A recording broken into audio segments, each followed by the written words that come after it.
Live from WRAL News headquarters in Raleigh, your number one source for local news. WRAL News, coverage you can count on. Parts of the viewing area are under a frost advisory. I'll show you where temperatures are starting to drop below or to freezing.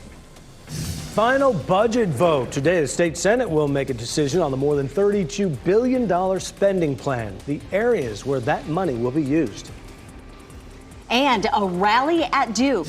Today, students, staff, and faculty will gather in defense of higher education. Their main areas of concern, including university funding and international student deportations. Duke joining college campuses across the country in what they're calling a day of action. Good morning, everyone. It is 6 o'clock. It's a day of news, weather, and traffic for us. We're here to get you ready for your Thursday. I'm Renee Chu. And I'm Jeff Hogan. Yeah, we do have a lot going on here, so thanks for making us part of your routine here as we get rolling. Elizabeth Gardner over in the WRAL Severe Weather Center right now. We're getting a little closer to sunrise here. Chilly to start. It's so pretty, though, isn't it? We take a live look at downtown Raleigh, that gorgeous glow there along the horizon. Our winds are calm and our skies are clear, and that's usually a good recipe to see temperatures dropping quickly. And we're seeing that in a lot of places, but we're in the mid-40s currently in the Triangle. And, you know, if you happen to be watching yesterday or the day before, we were talking about the fact that we were not likely to have freezing temperatures in the Triangle, but definitely up near Roxborough and around Siler City and Sanford, the temperatures are getting colder now. And you can see, especially near the Virginia line, the blue shaded area, that's where frost is most likely for us this morning. So 44 in Durham right now, and our temperature up in Roxborough at 34, 37 in South Hill, and right here in Sanford, temperatures are also in the mid-30s. But most of us are not going to have to worry about frost. However, it's definitely a cold start this morning with low to mid-40s. A beautiful afternoon, though. We climb into the low 70s. I'll show you why we could jump into the 80s as early as tomorrow. Michelle? All right. Thanks, Elizabeth. I'm in for Ken Smith this morning. I want to show you another beautiful look at the skyline as the sun starts to come up. This is US 64 at New Hope Road. The good news is this morning at 6, we are not seeing any delays so far on the roads this morning. I'll show you the traffic map. It is all green this morning. You don't see any crash icons anywhere, any red on the map, which indicates that everything is moving really nicely so far this morning. All of our major routes up in Durham looking good this morning. I do have some drive times for you if you are about to head out the door. Not seeing any delays so far this morning. The only delay we're seeing is a 2-minute delay from Wake Forest if you're heading into the capital city. As always, listen to us on the radio, 101.5 HD3. Overnight, a fire damaged a garage in Raleigh. This was about 3 o'clock this morning, and video from the WRAL Breaking News Tracker shows us the firefighters working on it. Those crews were at the home on Six Forks Road for about an hour and a half. Nobody was hurt. Deputies chased and used a pit maneuver to crash a stolen patrol car. This started as a domestic disturbance in Wayne County. One of the people involved in the disturbance stole the deputies' patrol car and drove off. The chase ended on West Main Street in Mount Olive, started on Ranch Drive. Nobody was hurt. The driver was taken into custody. The state Senate will take a final vote on North Carolina's budget today. WRAL's Sean Gallagher is live at the state legislative building in Raleigh. This follows hours of debate over how to spend that more than $30 billion in tax money. Sean. Yeah, Jeff, over 5 hours about yesterday of arguments over things like tax cuts, modest raises, also includes Helene relief as part of this budget proposal. And those lawmakers will be back here today for that final vote, though that's largely a formality at this point before the bill will hop on over to the House. But here's some of what you might have missed. There was some bipartisan support for the $32.6 billion budget proposal, passing 31-16, but largely Democrats criticizing this proposal, including tens of millions cut from K-12 public school programs and administration, and at least $90 million from community college and public university budgets. But it does include those modest pay raises for state employees and an additional $700 million for Hurricane Helene relief on top of the already $1.5 billion lawmakers had approved before. But this is something Republican lawmakers consider a fiscally responsible budget. This is a budget that once again provides additional dollars for Hurricane Helene relief, provides pay raises both across the board and targeted pay raises for state employees and teachers. This budget isn't built on courage. It's built on the backs of our most vulnerable citizens. It is simply anemic. Now, Democrats did try to make some changes to the budget proposal, filing some 50 amendments. All but one rejected. That one that was accepted looks to add more prosecutors both here in Wake County and Guilford County. Outside the legislative building, Sean Gallagher, WRAL News. Today, hundreds of students and staff will gather for a rally at Duke University. WRAL's Kelsey Coffey is live in Durham this morning. And Kelsey, this is all part of a day of action to defend higher education. Yes, Renee, Duke is joining dozens of campuses across the country for National Day of Action. Students, faculty, and staff will be marching here on campus later this afternoon. They're calling on university leaders to respond to recent moves by the Trump administration. This comes after Harvard University recently rejected the administration's demands, like getting rid of DEI initiatives and limiting the acceptance of international students. Now the university could lose $2 billion in federal funding. Earlier this month, we reported that 6 international students at UNC had their visas revoked. Today, Duke students are speaking out. A group is gathering to make demands to university administration. They say they want protections for international students, faculty, and staff. They also want the school to join a lawsuit against the Trump administration over policy changes. That march is scheduled for this afternoon at 3 o'clock. Kelsey Coffey, WRAL News, live in Durham.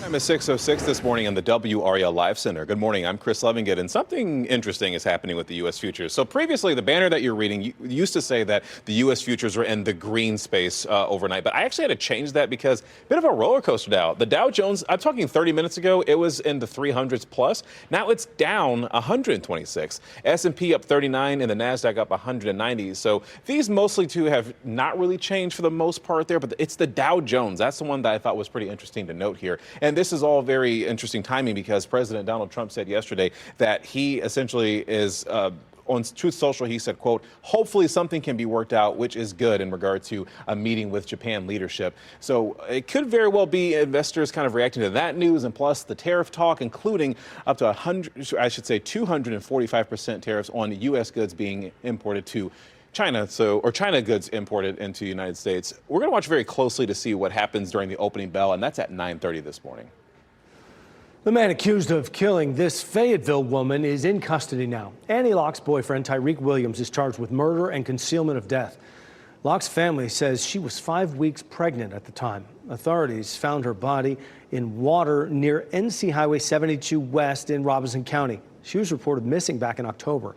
Williams never filed a missing persons report, and he married another woman. Today, Annie's family is struggling to make sense of this crime.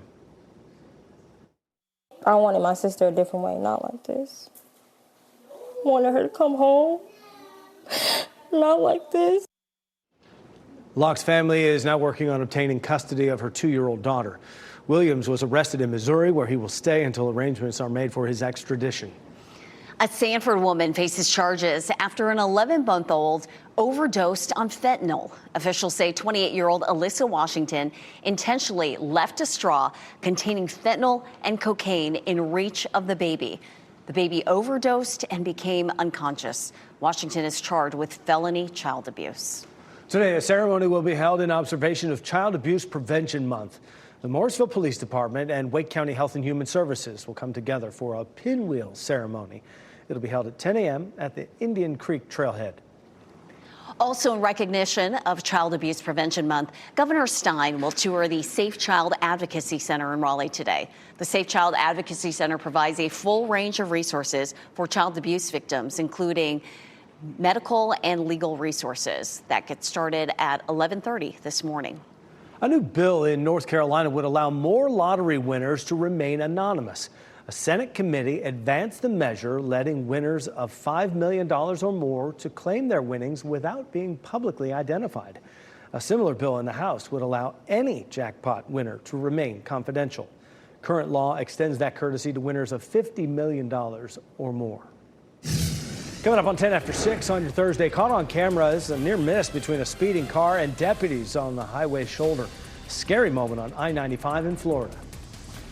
And the autism epidemic. That is what Health Secretary RFK Jr. is calling the rising rates of autism in the U.S. Why autism awareness advocates say this title is harmful. Frosty conditions in our northern counties this morning where temperatures are dropping into the 30s. I'll show you why we're about to change our pattern to much warmer coming up. As you get into your car, tune to WRAL News Plus on your radio. In Raleigh on 99.3 FM. In Durham, 96.5 FM. And everywhere on 101.5 HD3.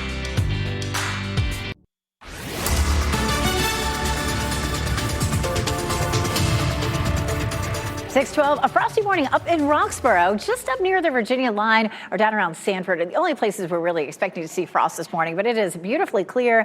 And we're going to see a nice warm up starting tomorrow as we jump into the 80s. It's going to be a great weekend to hit the beaches for the holiday. 76 in Ricel Beach on Saturday, 72 Emerald Isle, 72 in Ocracoke. Sunday, almost the same story. We'll see Ocean Isle at 76, Topsail at 76 and 75 in Nags Head. If you're headed to the mountains, same story. Really nice and warm. Highlands at 74 on Saturday, Asheville 86, Boone 78, and then on Sunday, nice too, 67 at Grandfather Mountain, 83 in Bryson City. We'll talk more about our local forecast and how close we could get to 90 degrees coming up. Michelle? Thanks, Elizabeth. Warm temperatures are on the way, but you might need to turn on the heat in the car this morning. It's a little chilly out there right now. This is a live look, I-885 at TW Alexander Drive. A lot of people on the roads this morning. We are not seeing any delays so far. This is a look at the roads in Durham right now. All of our major routes all looking green, no red on the map, indicating no delays. This is a look at the triangle as a whole. We are not seeing any delays so far this morning, but that can change. So make sure you keep it tuned here to WRAL. You can listen to us on the radio, 101.5 HD3. We have new video that captures the moment a speeding car hit a law enforcement vehicle and sent those deputies, as you saw, jumping right out of the way just in time. That car hits the patrol car there, then it slides into the power pole down the road. A near miss for those deputies happened on I-95 in Volusia County, Florida, Sunday. They were responding to a separate car that had hit a deer. One day after the CDC released new data on autism, Health Secretary Robert F. Kennedy Jr. claims autism is an epidemic. The CDC's data shows autism rates have increased from 1 in 158-year-olds in the year 2000 to 1 in 31 in 2022. RFK Jr. pointed to his own theory for the rise, saying environmental factors are the cause. The CDC says genetics are the cause of autism. Autism awareness advocates say Kennedy's commentary on autism is harmful.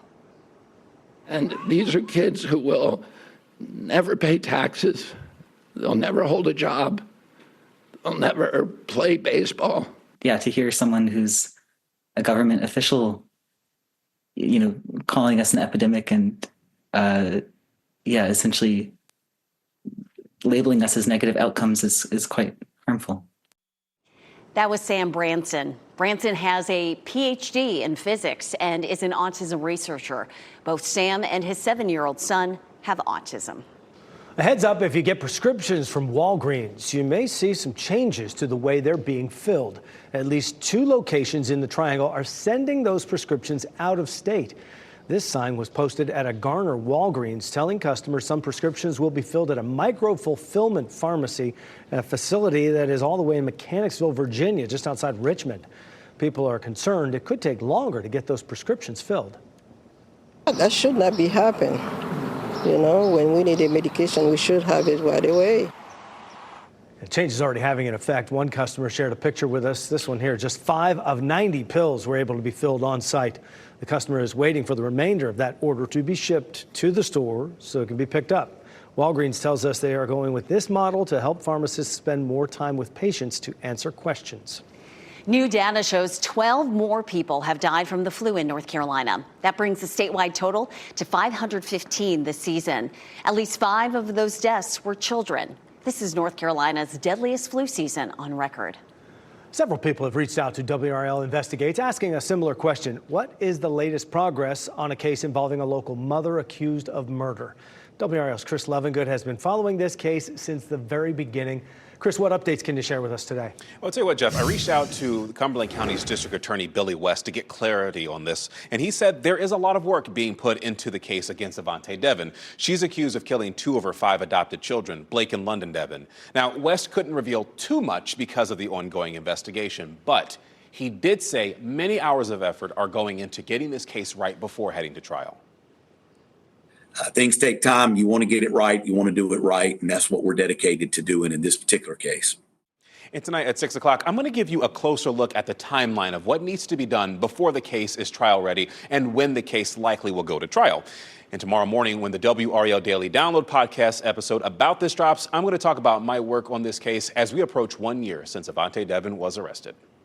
Chris, thank you. It is 6:17, and we have some beautiful sunrise views for you right now. It just looks absolutely gorgeous out there, although you will probably need a jacket or a coat. But this afternoon, it is going to be fabulous. Make sure you make some outdoor plans. Meteorologist Elizabeth Gardner has a look at all our beautiful sunrise views right now. It is spectacular out there right now. Fayetteville, Raleigh, Apex, Chapel Hill, all looking gorgeous this morning. Chapel Hill, courtesy of Top of the Hill Restaurant. What's happening right now? Obviously, skies are clear. Winds are calm, which we haven't seen lately. When we have that together, we tend to see the potential to see our temperatures dropping very quickly. High pressure keeping things nice and dry for us today. That high pressure system has been bringing in some colder air. As that high slides eastward, we'll start to see the warmth on the other side of it moving in. The other thing that we will see, this will actually be our next weather maker, even though a high pressure system tends to bring us quiet weather. That high builds up into our area, and then it will block any precipitation from moving our way. So it's really going to be a big weather maker for folks back to our west, where severe storms and heavy rain will set up. This is a pattern that we see often in the springtime. We've already seen it once, where we saw a lot of heavy rain and flooding from Chicago down toward Texas, and we could see that again over the next 2 or 3 days while this pattern remains. A level 2 risk there across parts of the Midwest for both Friday and Saturday. Our rain chances here don't start to pick up until after the holiday. Monday and Wednesday, a 20% chance and a 40% chance on Tuesday. That's when our next front will come through. Let's talk a little bit more about this high pressure system as it builds in. You can see the color contours here building up the East Coast in orange and red. That's a sign of that warm air that will be pushing in. So we could be near 90 degrees on Saturday, 86 on Sunday. Easter Sunday is looking nice. We'll take a look at that planner in detail. 64 in the morning if you're headed to an Easter sunrise service or an early Easter egg hunt. At lunchtime or brunch time, 75, and then a high of 86. So nice warm day. It won't be the warmest on record for Easter. That was 92 back in 1976, but we may be tying potentially for the 4th warmest Easter on record at RDU. So it's definitely going to be a warm one. Our temperatures remain mild into next week with our next big weather maker coming Tuesday with that chance of some scattered showers and thunderstorms. But it is really nice, Michelle, obviously, to have such a warm, dry Easter weekend. It is going to be absolutely beautiful. A little chilly right now, so you might need to turn on the heat in your car if you're heading out the door. This is a live look. A beautiful sunrise here, US 64 at New Hope Road. A couple people on the road, but again, we are not seeing any delays so far this morning. Minimal delays. You can see all of our major routes all in the green this morning, all clear. We do have a better look at Durham for you. If you are heading into that area or you're heading out of Durham, all of the major routes there are clear this morning. And we do have some drive times. We'll leave you with these. If you are heading out the door, you're only going to see a 1-minute delay coming in on US 1 from Wake Forest. Listen to us on the radio anytime, 101.5 HD3. Thanks, Michelle. 5 arrests at NC Central as several people are taken into custody after a protest at the school. Their concerns center over the safety of campus housing. Plus, immigration enforcement letters. Homeland Security is telling Afghans to leave immediately. What attorneys recommend for people who receive these letters. And coming up today, the resentencing hearing for the Menendez brothers gets underway this morning. You'll see it on Today. Their appeal for lesser sentencing after murdering their parents in 1989. And here's a look at your winning North Carolina Education Lottery numbers.